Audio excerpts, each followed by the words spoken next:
കളമശ്ശേരി പോളിടെക്നിക്കിലെ കഞ്ചാവ് കേസിൽ പണം നൽകിയ വിദ്യാർത്ഥികളെ സാക്ഷികളാക്കും. കഞ്ചാവ് വാങ്ങാൻ വിദ്യാർത്ഥികൾ ഗൂഗിൾ പേ വഴി കഞ്ചാവ് മൊത്തക്കച്ചവടക്കാരന് നൽകിയത് 16,000 രൂപയാണെന്ന് പോലീസ് കണ്ടെത്തി.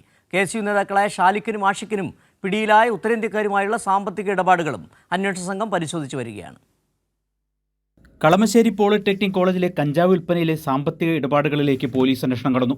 16,000 രൂപയാണ് കഞ്ചാവ് വാങ്ങാനായി വിദ്യാർത്ഥികൾ ഗൂഗിൾ പേ വഴി അനുരാജിന് അയച്ചു നൽകിയത്. ഇതുകൂടാതെ പണമായും കൈമാറിയിട്ടുണ്ട്. ഇതുൾപ്പെടെ 24,000 രൂപ KSU യൂണിറ്റ് സെക്രട്ടറിയായ ഷാലിക്കിന് അനുരാജ് കൈമാറി.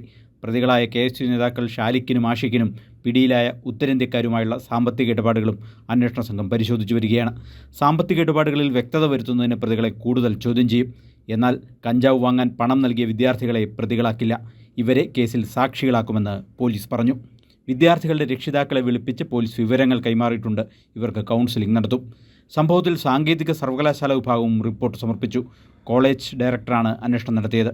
കോളേജ് ഹോസ്റ്റലിലേക്ക് പുറത്ത് നിന്ന് ആർക്കും എളുപ്പത്തിൽ കയറാൻ സാധിക്കുമായിരുന്നുവെന്ന് റിപ്പോർട്ടിൽ പറയുന്നു. റിപ്പോർട്ടിൽ തുടർ നടപടികൾ ഉടനുണ്ടാവും. കൈരളി ന്യൂസ്, കൊച്ചി.